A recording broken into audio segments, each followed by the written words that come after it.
Welcome back to the Dentist Who Invest podcast. I have sat here in front of me today, a particularly interesting lady, Mrs. Ravinder Nottra.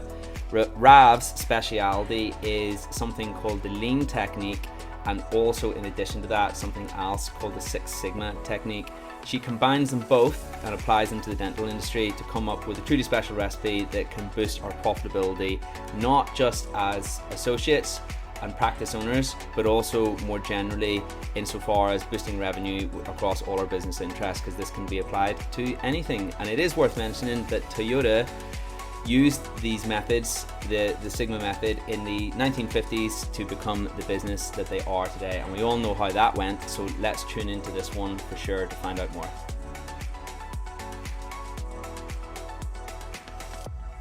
Rav, well, I'm looking forward to this. The point of this podcast is to teach people about things that they've never heard of before and bring new ideas to the dental industry. So I get a funny feeling that we're going to do both today on this podcast. So Rav, when it comes to yourself, I think it's best to intro you as a profitability coach for dentists. Is that fair to say? Yeah, that's correct. Nice one. All right. Well, listen, I think we should just jump straight in with the main course, so to speak, the meat and potatoes of this podcast, which is to talk about both those techniques that we mentioned in the intro. So the first one is the lean technique. The second one is the Six Sigma technique, which is the technique that Toyota used to become the business that they are today. Interested to hear about both for sure. And then what we should talk about is how we can combine them to be as successful as possible in our businesses, not just as principals, but obviously including associates in that bracket as well, because we are businesses too, of course, and we have to look at ourselves in that sense, particularly whenever it comes to profitability and, yes, of course, being ethical and fulfilling our duty of care to the patient and everything along those lines. So how about that as a place to start? That sounds great. Cool, let's jump So, straight in. yeah, let's jump straight in. So, what I'll do, let me ask you a question to all the listeners. So, when was the last time you finished a full clinical day? And did you know where your day's revenue came from? So, most practice owners I speak to, they say they can't remember or they just don't know. So, what I'd like to do today is introduce you to a way of seeing your practice using a methodology that is being used by many businesses across the world for many years. So, that includes McDonald's, Heathrow Airport, Formula One, and the NHS. So, what we'll do, James, if it's all right with you, we'll talk about one really simple example of some of the pain that we face in practices on a daily basis. And we can call it the 30-minute wait. So, a patient comes in and they're waiting around 30 minutes before they see a clinician. So, there's lots of reasons for that. And I'll just pick out three as an example. So, the reason they could be waiting could be the day started 8 minutes late. So that 9 a.m. appointment overran, and then as a result, it's called a cascade defect in manufacturing. So every patient then has a problem when they come in. They're always having to wait even more. The second reason could be the surgery turnover took 14 minutes instead of 5 minutes of preparation. And then the third reason could be the patient before them arrived 12 minutes late. So these are just a few examples. Now that one of those doesn't cause a 30-minute wait, but a few examples put together does. So those are everyday examples of the kind of pain we face, especially operationally on a day-to-day basis. So if we take it up a few levels and look at the financial framing, now Christie and Co.'s report tells us that 15% of patients either cancel or don't turn up, and that can be as high as 30% for some dental practices. Now, the average turnover for a dental practice in the UK is around 867,000. So 15% of that alone is worth £130,000 worth of booked revenue that's just evaporated. And then adding to that, one more stat. So 62% is the average overhead a dental practice is paying. So for every pound that a dental owner makes, they're only keeping around 40 pence per pound. And then just adding to that, so if we look at the EBITDA, and the impact on that. So £200,000 improvement in EBITDA, and I've seen this happen in some of the practice I've worked in, at 7 times multiple adds a valuation of £1.4 million. So that can be found in things like untracked outstanding balances from patients, procurement overspend, hundreds of manually invoiced processes, or a dormant patient base that sits in the thousands. And I saw this in my last case.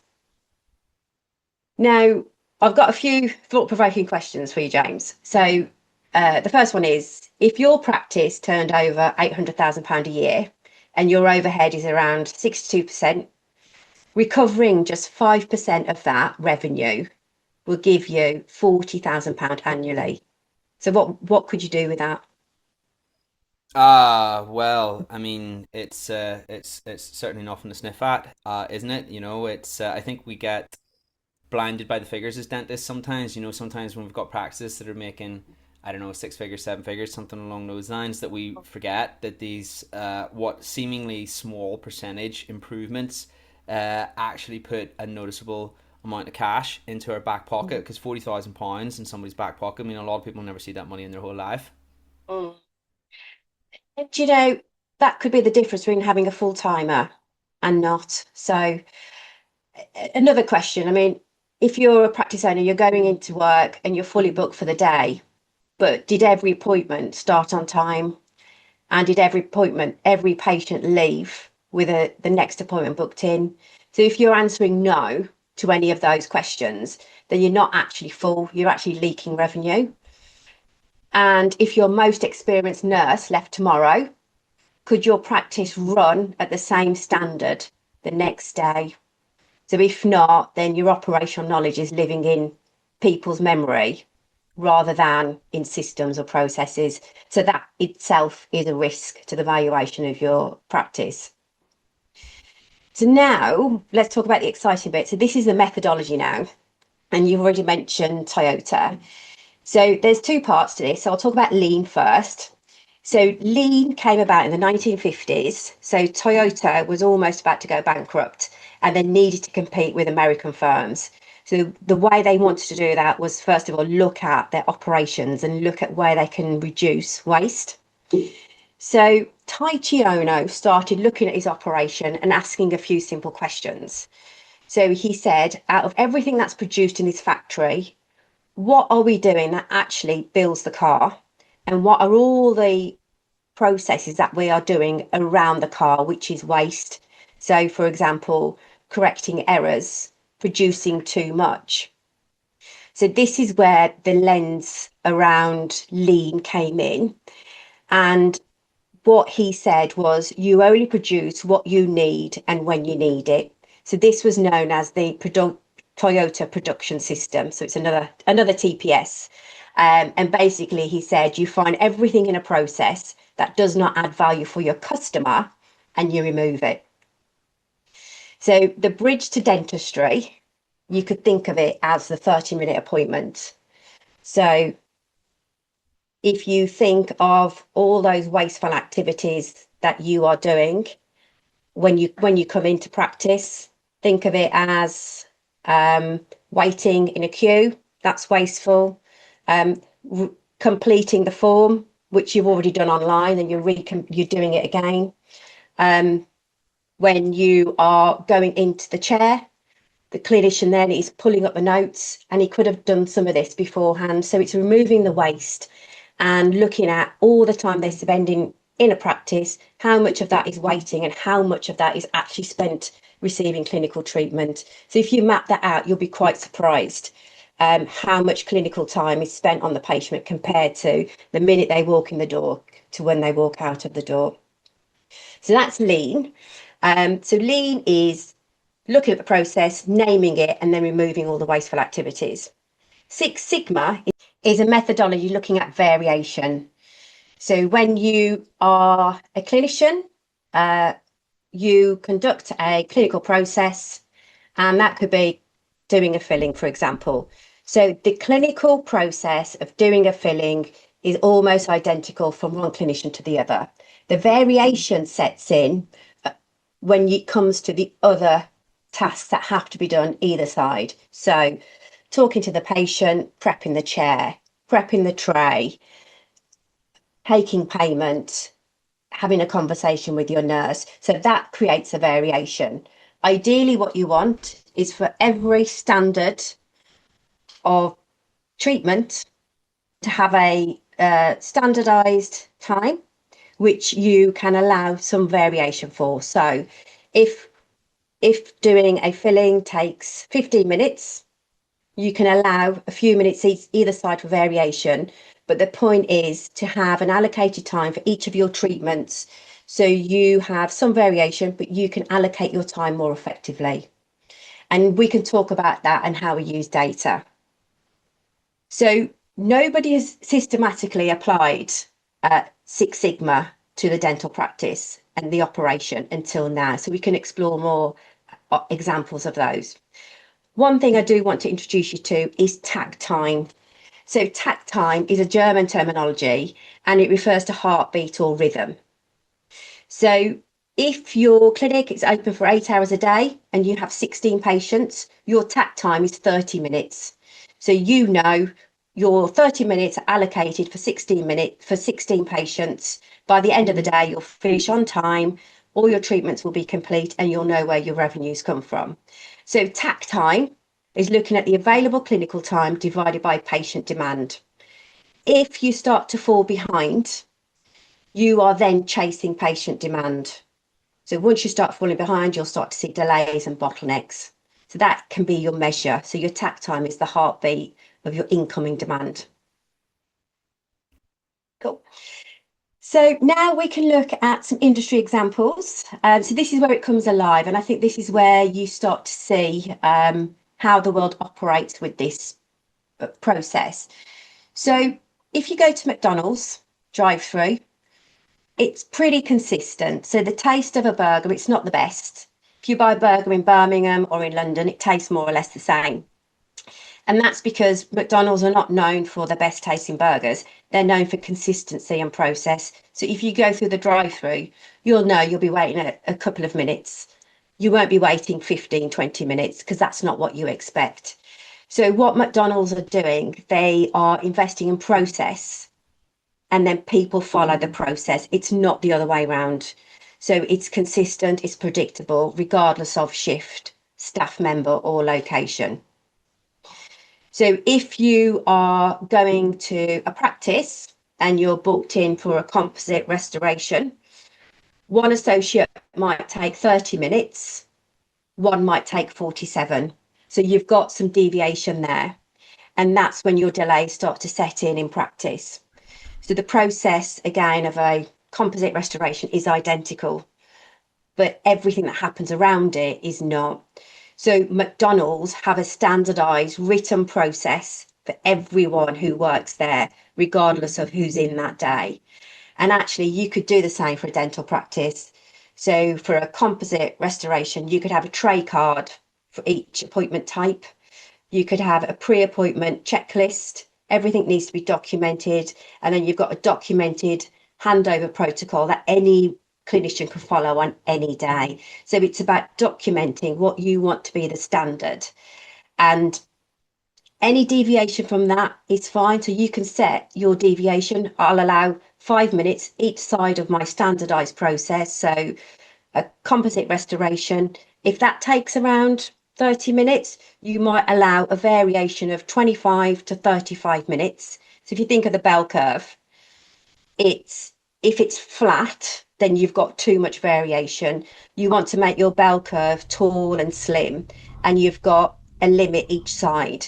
So if you have an associate who is taking far too long, they might have a training requirement or they might need more support. But equally, if they finish in 15 minutes, that might also be an issue because they might be cutting corners, which could be putting your business at risk. So it's always good to have a standardized time for any of your treatments. You can then allocate your time more effectively and efficiently. And it also gives your associates or your team members some guidance around what is expected from them. I mean, you could ask a question right now. in your practice, when you look at the most common procedure, does it take the same time regardless of which associate is in? So if it doesn't, then that variation is going to be costing you time and money across a week. Yeah, yeah. No, I hear you. I hear you. I mean, I think you could probably further subdivide that into Mm, uh, complexity. Because obviously certain root canals are going to take way longer than other root yeah. canals. And definitely the devil's in the detail. Yeah, but yeah, high level.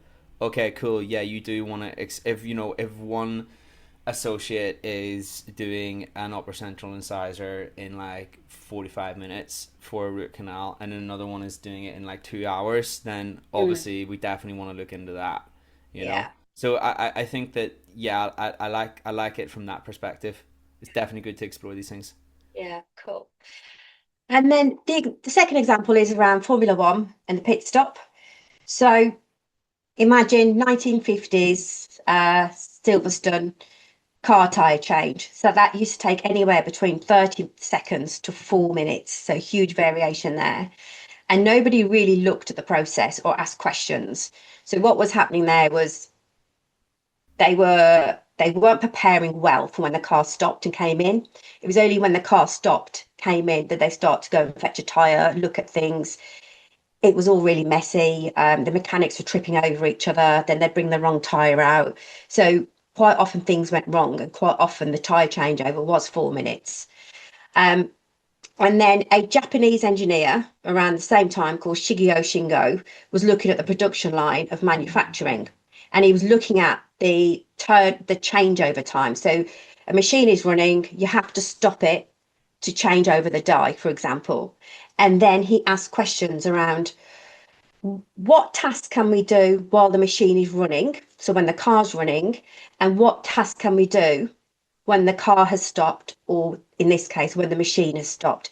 So if you separate those tasks out, you have internal tasks, which can only be done when the car has stopped, and external tasks, which can be done beforehand or after. So this methodology is called SMED, so it's single minute exchange of die, and it's the discipline of converting internal work to external work as much as possible. So how does that relate to dentistry? You can think of it as your chair time, because that's costing you money, or you can think of it as your waiting room.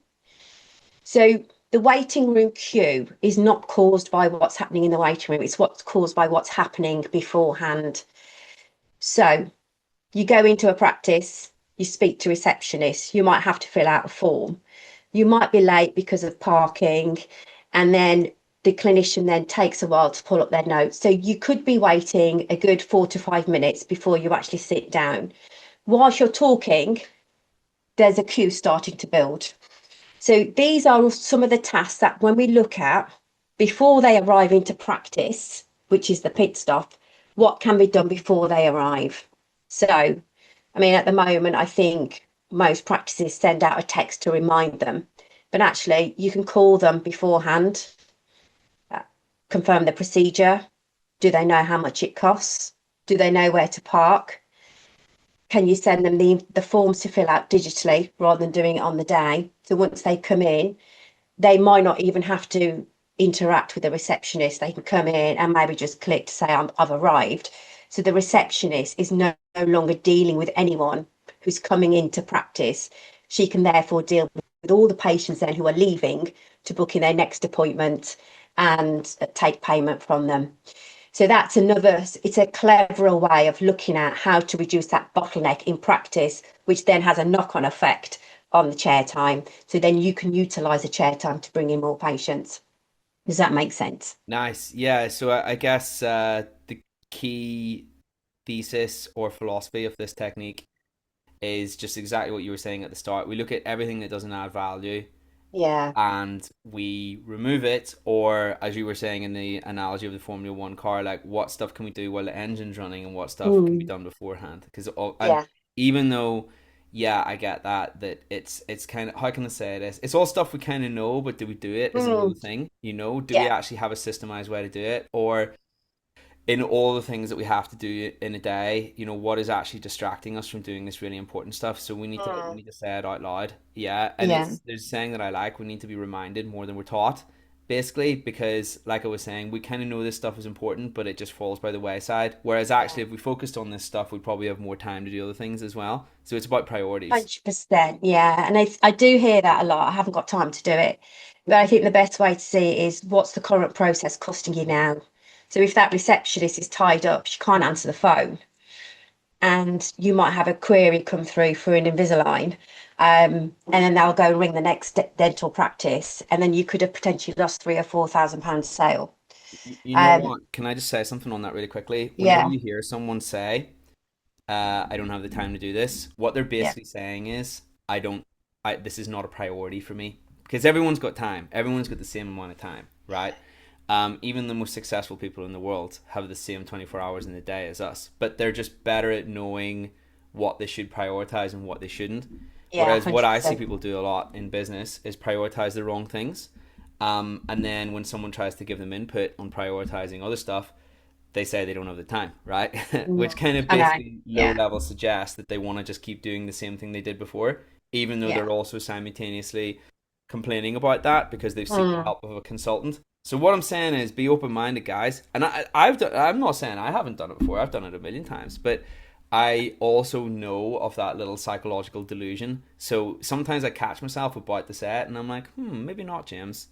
yeah, Let's yeah, listen to this one out, or yeah. let's give this a go. And then you know, there's been times before where I've been stunned. I've been like, oh my god, this is actually miles better. But you got to be open minded in Mm, the first place, and yeah, not just use 100%. the I don't have time smokescreen.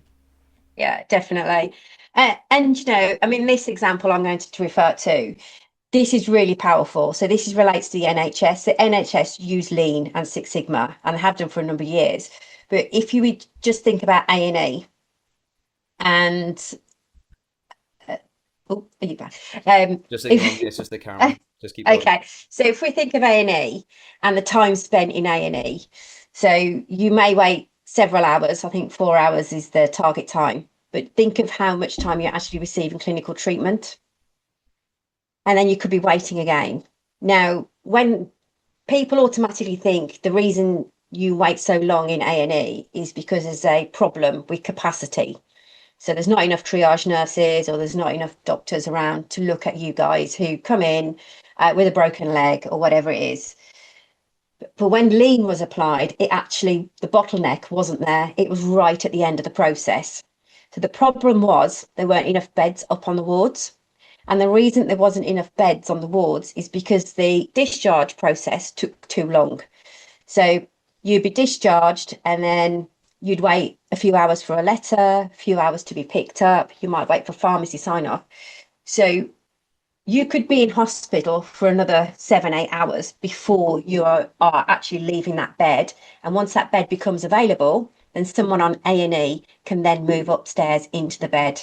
So the bottleneck was actually in the discharge process on the ward of patients leaving rather than in A&E itself. So A&E just got clogged up because there was nowhere for these patients to go. So I guess what I'm saying is the bottleneck isn't always where you think it is until you stop and map the process, and then start to measure it. And then the Heathrow Airport, and I wanted to share this one because this is so simple. It is a little bit of common sense, but at Heathrow Airport, when people are going through the scanners, um, that's where the bottleneck occurs because that is only when they start to remove their shoes, take laptops out of bags, and then that had a compound effect on the rest of the queue. So the queue just got longer. All they did was put some simple signage up along the queue to say, in 2 minutes' time, you will be going through the scanners. Please make sure your shoes are removed, bags are out, phones are out, keys are out, and so on. So that didn't even cost anything apart from the cost of signage. But as a result, they didn't invest in extra security lanes or extra staff. They just invested in a little bit of signage, and the result was incredible. It had a massive impact on the queue time, which dropped right down. So going back to the previous example, you can do this in dental. So you spend 7 minutes or so gathering information with a patient that arrived at 10 o'clock. That information can be done before they arrive into practice. So I have another question. And it's for you and for listeners. So what does your current practice send out in terms of communication between when they book in an appointment and when they arrive in practice? Well, I'm gonna guess the typical stuff is if it's a first appointment, obviously they're gonna need medical history and how can I say this? Presenting complaints and social history and everything along those lines, or the reason for attendance at the very least, even if they don't have a complaint. And then after they're going to have subsequent appointments, you want email reminders and text reminders, some sort of cadence on that front, at least, at the very, very, very least, to remind them about their next appointment. Yeah. And I think it's thinking about how effective you can be before they're in practice. So always think of your practice and your chair time as the most precious resource. And it's thinking about what else can we do with the patient to keep them engaged before they arrive and after they've left. So we'll move on to the next bit now. So this is around the sort of stakes and a few simple tools that you guys can take away with. So we have around, well, just over 2,000 practices in the UK that are owned by mid-sized groups, so sort of 3 to 29. And it's worth noticing that as practice start to scale up, that's when the processes start to creak and break down. So if you've got one practice, it could be running really well, but it might well be relying on institutional memory and the skill of people in the practice. When you try to open a second one, you try and replicate that. And then by the time you get to the third one, it starts to creak down and problems start to occur. So there's delays, there's complaints, sickness, and so on. So if you think of a single practice that might have poor processes, that might be costing you somewhere between 40 to 80,000 a year. Now, a 5-site group, that's just going to be multiplied. So every site then will be losing money every year, and it does become harder to manage, to staff, and it becomes harder to sell. So corporate buyers now look at that as part of the valuation. So it's always a good idea to have standard operating procedures in place before you even start to scale up. So going back to the £200,000 improvement in EBITDA, if you think of that 7 times, that adds 1.4 million to the sale price of your practice. And that £200,000, I can guarantee, will be somewhere in your practice without you having to spend more money on staff, opening hours, before you've even implemented AI tools to make your process run more efficiently. It will be in there somewhere. And the last practice I went to see, that was a 3-site practice, and there was £500,000 sitting in his practice in various processes right across his operations that he didn't know he had. And that was to do with the way he was using suppliers, the way he was procuring sickness and so on. So that was even before we started to look at implementing something new. So that's massive. And then the 3 tools I want to mention, really simple for you guys to take away and implement straight away. So the first one is called the 5 whys. And it's, if you think of a little child always saying why, it's a little bit like that. So you might have a problem. Let's go back to the patient waiting 25 minutes. So you ask why. And it's because the previous appointment overran. So why did the previous appointment overrun? Because the wrong tray was set up, as one example. And why was that? Because the nurse who came in, she was quite new and she didn't know how to set it up. And the reason is there was no standard way of setting up the tray for that type of procedure. So the answer is we just need to put some standard processes in place. So anyone who comes in, no matter whether they're experienced or inexperienced, can pick that up and deliver the same standard as any other tray. So the fix isn't always to run on time. The fix is to have a written tray standard. So that's the 5 whys. The second one is, I think we talked about this earlier, was Pareto. So this is the 80-20 rule. And this, you can apply this to anything and everything in your practice. But if we track the cause of appointments that overrun, if you track them in a month, your top 20 reasons will fall within 2 or 3 reasons. So, and you just focus on solving those 2 or 3 reasons because the chances are they'll keep coming back. So it could be incomplete notes or missing materials. If you solve those 2 problems, then 80% of your problems around patients overrunning will be solved. And you can apply that to anything. Nice. And then finally, tool 3, standard operating procedures.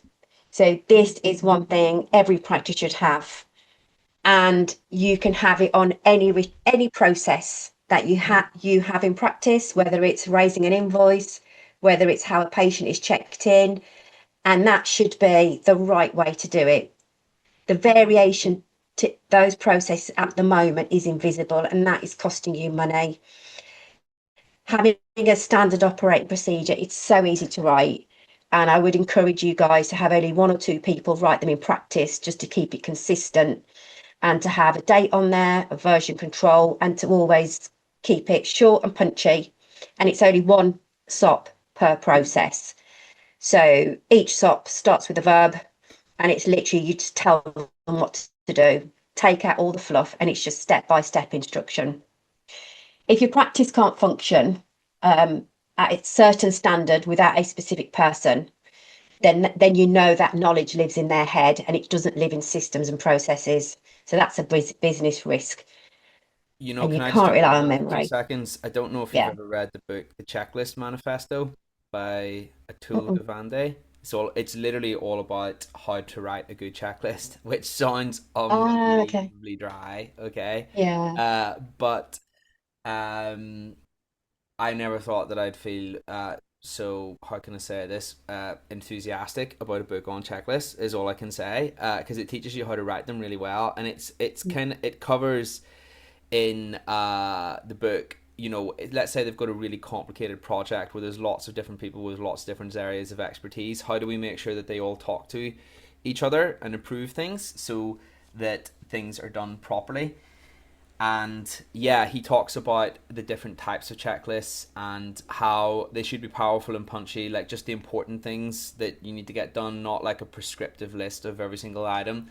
And how powerful they can be, and obviously how massive businesses use these to make sure everything is standardized. So the humble checklist is huge for your business, Mm. and again, not just for an associate or principal, but also for an associate as well, so that you can make sure that you're doing things consistently.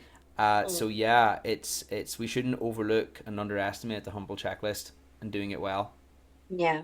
Oh, I agree. I must admit, when I first came across them, I thought, oh, this is not the most exciting thing, but actually it is.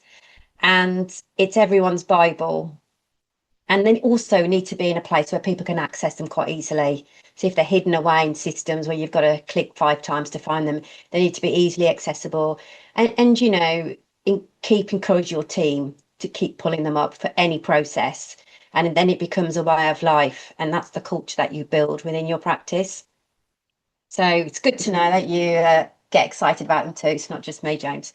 Okay, so I think finally for me, as I start to bring this to an end, there's one thing you guys can do this week in practice is to pick a problem, and pick a problem that perhaps has crept up quite a few times. You might have tried to solve it, um, and look at how you can solve it. Map it out, any problem you come across in practice. I'd encourage you to map it out, not just yourself, but with a couple of members of your team because they're involved in the process. And you'll be amazed at what starts to jump out at you. You'll suddenly start to see how long one part of the process might take, where the pain sits. It might not be right across the process, it might just be at one step. So that's one thing I'd encourage you to do. The other thing I want to mention is in the podcast link, there is a free e-workbook that you guys can use. So if you've been listening today, you'll be able to put into practice what you've heard. So that's around the pit stop analogy, looking at bottlenecks, looking at how variation might set in across your practice. And if you want to have a conversation with me, then let me know. that should generate a report for you as well. So it gives you, there's a waste calculator. It gives you a rough idea of how much revenue you're leaking. And you can complete that. If you want to contact me, there's a button at the end where you can come through to me. And I think the final thing I just want to finish off on is Lean Six Sigma. It's not just a methodology for certain businesses, it's a way of seeing any operation. And you could even apply it to your home life. You can apply it to anything that you do. Um, and it's a way of seeing things in a different way. I mean, this has just been a real quick whistle stop tour of a few tools, but there's so much more to it. So if you're looking to improve in your practice, um, then please have a look at the calculator, go on the workbook, and if there's anything you need, just to reach out to me at Sigma Smile. Sounds good. So yes, that workbook that Rav spoke about just a second ago is going to be in the podcast description, guys. So if you take a look in there, you'll be able to find the link, and that'll be clearly demarcated